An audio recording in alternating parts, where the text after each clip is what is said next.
Hoje eu vou conversar com o Felipe sobre o programa Melhorar, que vai tornar os transportes no Brasil mais sustentáveis. Felipe, obrigada por estar aqui. Seja bem-vindo ao nosso podcast. Obrigado, eu que agradeço de poder ter um espaço para falar de um programa tão importante, né, que vai melhorar a saúde e a qualidade do ar das pessoas. Então, Felipe, vamos começar do começo. O que é esse programa? Como é que nasceu ele? Da onde veio a ideia? O Brasil ele tem uma série de compromissos, né, na nova contribuição determinada nacional, no plano clima, plano setorial. Então, o Ministério ele já estava, né, com diversas iniciativas para tornar a nossa infraestrutura resiliente e faltava essa parte de redução de emissões. E dentro do programa Melhorar é o principal foco, né, a redução das emissões de material particulado e gases de efeito estufa com via, né, a inspeção veicular dos caminhões e ônibus. Mas como é que aconteceria essa redução? Como é que aconteceria essa inspeção? Como é que seria isso na prática? Na prática, a gente tem a redução exatamente pela melhoria da tecnologia, pela substituição da frota por equipamentos mais modernos e a implantação do projeto, do programa, vai ser feita via parceria com diversas instituições que têm capacidade de fazer essa vistoria, essa inspeção em loco. Então, a partir dessa inspeção, a gente determina se aquele veículo ele está adequado, se está dentro ali dos limites, né, estabelecidos do Proconv, que é uma outra política pública estabelecida, e a gente vai fazendo essa integração dentro do inventário de emissões para que a gente entenda, né, o que a gente tem emitido agora e se a gente conseguiu fazer essa redução. Mas seriam medidores colocados em rodovias? A gente tem várias opções tecnológicas, a gente tem equipamentos, opacímetros, por exemplo, que medem os veículos ali, a emissão dos veículos especificamente. A gente tem outras tecnologias que conseguem medir na rodovia em movimento, muito parecido com a tecnologia do Free Flow ou do HS1. A gente tem buscado a parceria para que a gente faça a inspeção inicialmente de forma voluntária, das frotas do transporte rodoviário de cargas, das empresas transportadoras e das empresas de ônibus também no transporte de passageiros. Mas porque, a princípio, o foco seriam esses 2 tipos de veículos? A gente tem diversas políticas públicas que abrangem todo tipo de veículo, né? E foi uma opção, né, do Ministério dos Transportes focalizar o transporte rodoviário de cargas e transporte rodoviário de passageiros, seja remunerado ou não remunerado, e atacar, vamos dizer assim, os veículos pesados. Então, é um foco e uma política pública dentre várias políticas. Tem a ver com o tipo de poluentes que eles emitem?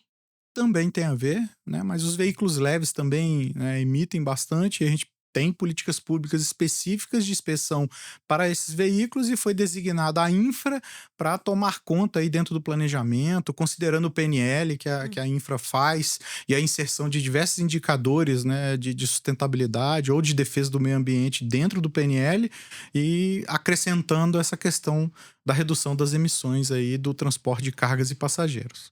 Dentro do programa tem o selo do Melhorar. O que vai ser esse selo?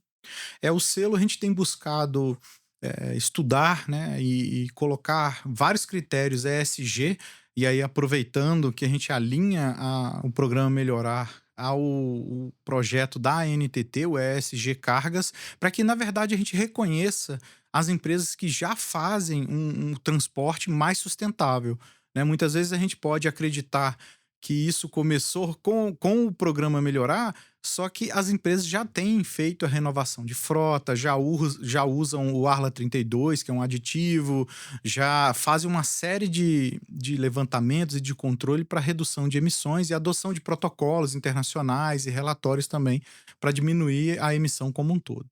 Já se sabe algum tipo de benefício que esses meios de transporte poderiam ganhar? É, existem vários benefícios que dependem de alteração de legislação, mas nós temos a conversão de valores de multas, por exemplo, em investimentos, nós temos a própria reforma tributária, o IBS Verde, que, né, tem um benefício para aquele que trabalha de forma mais sustentável. Então, tem vários benefícios sim, e essa é a meta que a gente tem que atingir na infra. Quais benefícios e como que a gente vai fazer. E além desses benefícios que poderão ser gerados para essa área, tem os benefícios para a população, com relação à saúde, meio ambiente. E economia, como é que você acha que o programa pode afetar nessas áreas também? A questão da qualidade do ar, né, muitas vezes não é tão comentada, mas a gente tem milhares de mortes, né? O pessoal calcula aí em 50.000 mortes relativas à qualidade do ar. E isso, com certeza, se a gente conseguir atender a redução, a gente vai reduzir o número de mortes. Mas se a gente pegar o ano passado, aquela tragédia no Rio Grande do Sul, por exemplo, a gente já percebe que o clima ele tá muito mais errático do que era antigamente. Você compreendia bem as estações do ano. Hoje, de repente, você tem eventos que causam tragédias e que a gente precisa controlar as emissões, a poluição e toda a modificação que a gente faz no meio ambiente para que a gente evite o pior. Uhum. Então, eu acho que é nesse ponto que o programa Melhorar colabora e vai colaborar bastante, que a gente conseguir reduzir, né, a emissão do transporte de cargas e passageiros ali, que basicamente é 40%, por exemplo, de toda a emissão veicular, vamos dizer assim. Tem como é uma parceria com o ministério, com a NTT, como a gente falou no começo, tem como, eh, falar sobre essa parceria, qual o papel das instituições?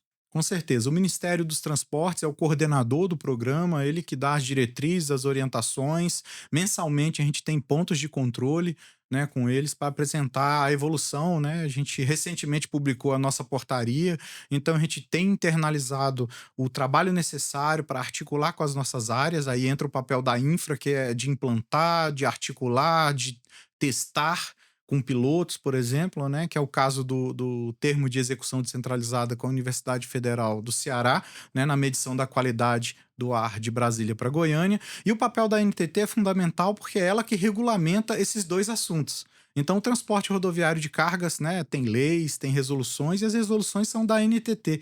Então, a gente precisa de um alinhamento para que as questões de regulamentação necessárias para a promoção dessa redução das emissões também seja em parte obrigatória ou em parte tem de ser observada e não só de forma voluntária também. Esse piloto já tem data para acontecer? Já o TED da Universidade Federal do Ceará, ele já foi iniciado, então a gente está nessas discussões iniciais de planejamento, de onde vai instalar os sensores, da construção de sensores, de importar os componentes, por exemplo, dos sensores que vão medir a qualidade do ar, e já está transcorrendo, os trabalhos já estão acontecendo. O que vocês esperam que esses resultados tragam? Primeiro, a gente tem uma possibilidade de engrandecimento técnico da infra, de conhecimento, produção de tudo aquilo que a gente precisa para complementar, de repente, as nossas atividades, conectando o nosso trabalho de planejamento, né, de logística e transportes, e o próprio Observatório Nacional de Transporte e Logística, com essas questões de sustentabilidade. Né? Então, isso precisa de uma adaptação, isso precisa de metodologia, e a gente vai estar estabelecendo tudo isso. Então, eu acredito que uma outra oportunidade que a gente tem é o financiamento e o investimento nessa área para tornar isso factível e muitas vezes solucionar problemas de contratos de concessão ou uma interação com a NTT ou uma interação com o Ministério e outras políticas públicas como do Ministério do Meio Ambiente, né, o monitorar, né? Então Uhum. a gente tem uma série de políticas públicas que atualmente a gente considera o programa Melhorar como um hub de soluções e de integrações e de encontro, né? A gente teve o primeiro seminário, Uhum. né? Então no primeiro seminário, alunos, professores, pessoas que há muito não se viam, se conectaram e a gente formou ali a rede Melhorar para que a gente consiga utilizar também o conhecimento das pessoas. Tem gente que já está nessa jornada há bastante tempo, né? Eu estou começando agora, então a gente precisa realmente se alimentar daquilo que as pessoas já têm, os trabalhos, as técnicas e as metodologias. E o feedback do seminário foi muito bom, né? É muito bom. Eu fiquei muito feliz, foi muito difícil, né? Lógico, um evento sempre dá bastante trabalho, mas eu fiquei muito feliz com o resultado e com as pessoas que eu conheci, e as pessoas muito animadas, porque muitas vezes elas diziam o seguinte: olha, primeira vez que eu vejo alguém do governo falando da qualidade do ar e do transporte simultaneamente. Então, o que a gente percebeu foi a conexão de vários assuntos que de repente estavam andando ali, né, de forma isolada, se encontraram exatamente naquele seminário, né? Então a gente pretende fazer todo mês ali, de 2 meses, reuniões com assuntos específicos, com apresentações e sempre aprendendo bastante, né? Mostra que pode caminhar juntos, né, porque, muitas pessoas podem quando pensa em transporte, já vai pensar em poluição. Não, então existem pessoas trabalhando para que, amenize a situação.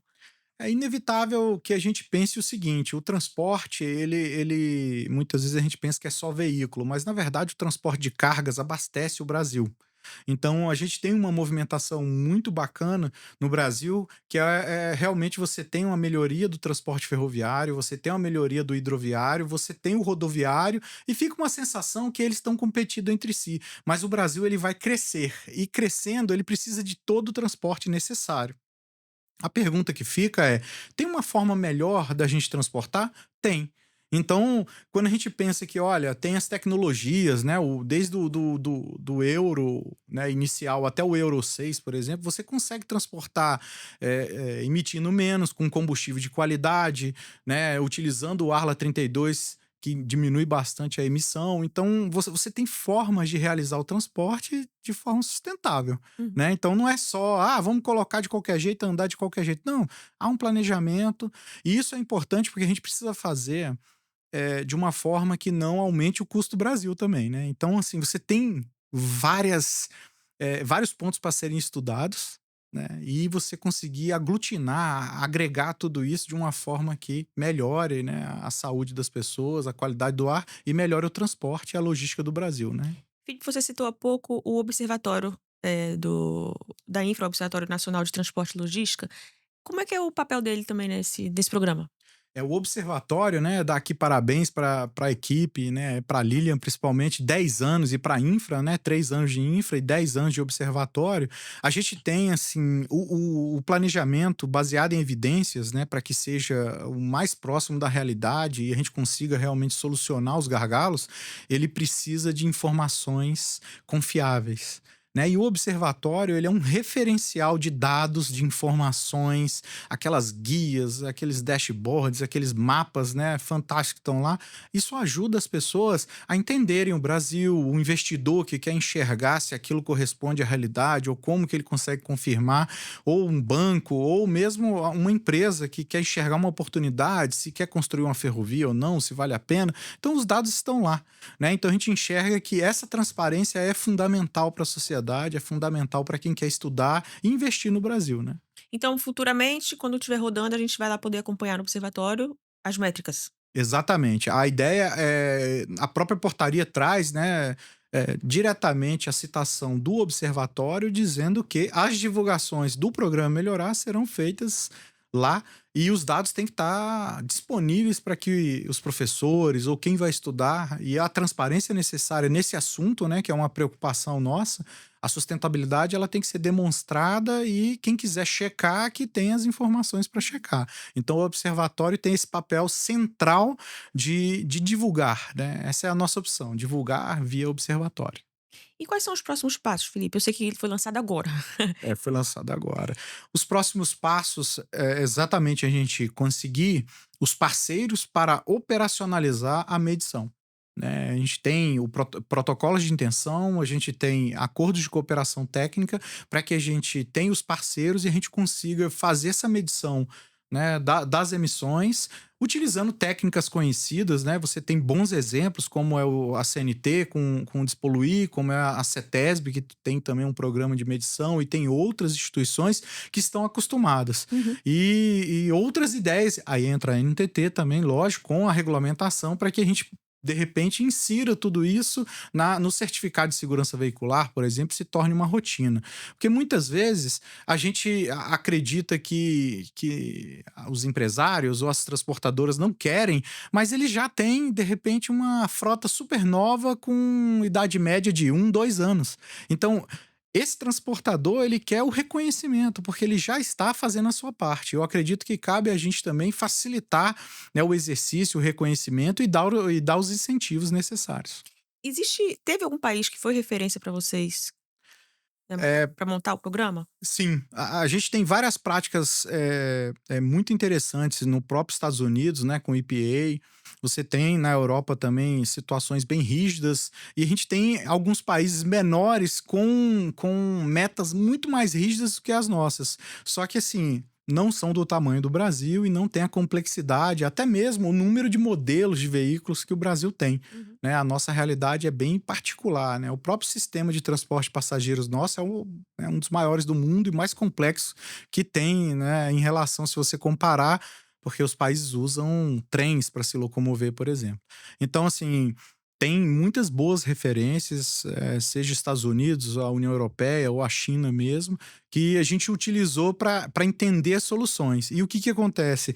É interessante que nesse trabalho você estuda, de repente, né? Nesse programa você estuda 3 meses e cria uma convicção, e de repente você faz uma reunião com um representante ou com um fabricante de um sensor que você nunca viu, e aquilo reverte, aquilo muda o seu viés, muda a sua ideia e você replaneja novamente, porque é uma solução melhor. Né? Então, a gente está numa velocidade muito grande com a inteligência artificial, e aí entra toda a tecnologia, né? E as soluções têm aparecido de forma muito bacana. Eu até brinco às vezes que você tem um veículo antigo hoje, e às vezes, só se renovar a frota. Mas de repente, né, um adolescente de 14 anos com a inteligência e com a IA, ele faz uma solução que coloca ali no escapamento do veículo e aquilo já não vai emitir, vai ser água, né, e nenhum gás de efeito estufa, por exemplo. Então a gente está numa velocidade muito grande, né, de soluções e de pensamento e de questionamentos, inclusive, né? IA é um assunto que as pessoas acham muito interessante, né? Muito. Tem alguma tecnologia que vai acontecer que você pode contar pra gente? O uso de IA, seja para as nossas rotinas, né? E a gente tem que levar em conta que hoje 70%, né? Os entendidos dizem que 70% é usado fora do trabalho, né? O servidor público às vezes acha que a IA é só para o trabalho. Então isso gera uma aceleração do pensamento das pessoas e das soluções. Né? Então, ainda não tem nenhum exemplo concreto, mas se a gente pegar a infra, né, que já tem o Atlas ali do observatório e a própria o uso de vários órgãos ali da inteligência artificial, a gente sabe que as soluções virão mais rápido, Uhum. né? Então, temos o Atlas ali do observatório, né? Você pode pesquisar todo o conteúdo publicado pelo observatório, né? Com a ajuda da inteligência artificial. Os resultados e benefícios do programa, você acha que eles podem vir a longo, médio e curto prazo? A gente vai conseguir, sentir isso? A questão do ar, né, é uma preocupação muito grande, né? Assim, qual a referência válida de hoje? A gente vai implantar, de repente, ali em 1, 2 anos, uma rede nacional de medição, a rede Melhorar, e como que a gente comprova que o nosso efeito eh, benéfico aconteceu, né? Então, você tem um inventário, né, das emissões do transporte terrestre, que é uma parceria do Ministério do Meio Ambiente e do IEMA, por exemplo, e a gente acredita que a gente entra nesse contexto. E é muito importante, é uma das perguntas mais importantes, né? Como é que você prova a efetividade do programa? Então, por isso que esse TED com a Universidade Federal do Ceará é tão importante, porque assim, como que as populações foram afetadas por uma concessão rodoviária? Uhum. Melhorou ou piorou? Porque hoje, né, a gente já tem indicações que nem sempre o material particulado proveniente dos veículos ou a emissão dos gases de efeito estufa, elas são as emissões mais consideráveis. Você tem toda a poeira, vamos dizer assim, todo o resíduo dos pneus e do maquinário, que também causa ali efeitos, né, negativos na saúde. Então, a comprovação de todo o efeito, ela é muito importante. A gente vai ter que se debruçar sobre essa questão e entregar algo que seja transparente e que seja verificável. Ao mesmo tempo, a gente já sabe que só da gente trocar, por exemplo, a frota, né? Você substitui um veículo mais antigo por um mais novo, né? Então, em regra, a tecnologia que o pessoal fala de o Euro 6 ou o Procon V8, por exemplo, ele diminui muito a poluição. Então, seja para o próprio caminhoneiro, seja para aquelas pessoas em volta ali daquela rodovia, né, ou dos locais de carregamento e descarregamento, você já tem de forma comprovada uma emissão menor. Né? Então, o programa Melhorar, ele vem aderir, ele vem constituir, né, um reconhecimento a essas práticas. E lógico, a gente vai ter que conseguir os incentivos para que as pessoas entendam e que o selo Melhorar tem valor agregado. Ele faz sentido ter aquele selo. E a COP30 tá chegando, agora em novembro. Como é que o programa Melhorar se encaixa? O Melhorar será apresentado, né, novamente lá na COP30. Ele faz parte da iniciativa e de todas as ações que a gente tem no plano clima e nos planos setoriais, né, de transporte, adaptação e mitigação. E a gente espera, né, celebrar o acordo de cooperação técnica com a Confederação Nacional de Transportes na COP30, né, com a presença do Ministério dos Transportes, ANTT e Infra-SA. Felipe, eu vou pedir para você assinar o nosso capacete. Todo mundo que vem aqui deixa a sua marca. Claro. Pode olhar. Ah, pode. Pode.